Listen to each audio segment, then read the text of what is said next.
वायु प्रदूषण से दिल्ली एनसीआर समेत भारत के कई राज्यों में काफी बुरा हाल है।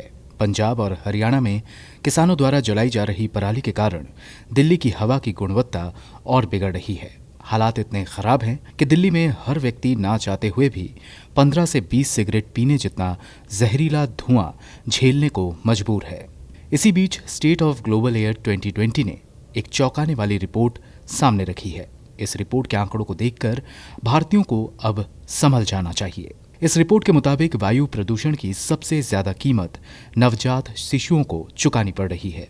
देश में हर साल 16.70 लाख शिशुओं की मौत होती है, जिसमें एक बड़ा हिस्सा वायु प्रदूषण के कारण होने वाली मौतों का है।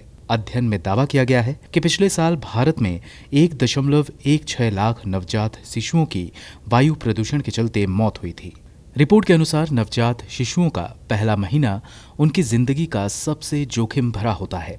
मगर आईसीएमआर के हालिया अध्ययनों समेत विभिन्न देशों से प्राप्त वैज्ञानिक प्रमाण ये संकेत देते हैं कि गर्भावस्था के दौरान वायु प्रदूषण के संपर्क में आने से बच्चे का वजन कम होता है। समय से पहले जन्म लेने की घटनाएं भी इससे बढ़ रही हैं। ये दोनों ही स्थितियां शिशुओं की मृत्यु से जुड़ी हुई है।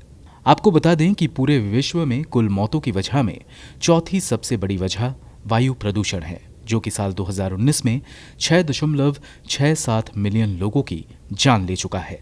अगर महिलाओं की बात करें तो वो भी इस वायु प्रदूषण से काफी ज्यादा प्रभावित है। आंकड़े गवाह हैं कि जो महिलाएं वायु प्रदूषण का शिकार होती हैं तो उससे उनका स्वास्थ्य तो खराब होता ही है, पर साथ ही असर पैदा होने वाले बच्चों पर भी होता है।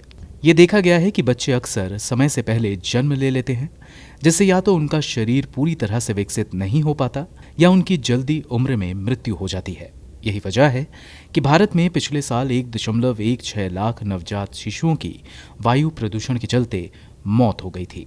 बता दें कि रिपोर्ट के अनुसार भारत, बांग्लादेश, पाकिस्तान और नेपाल समेत कई दक्षिण एशियाई देश वर्ष 2019 में PM 2.5 के उच्चतम स्तर के मामले में शीर्ष 10 में रहे हैं।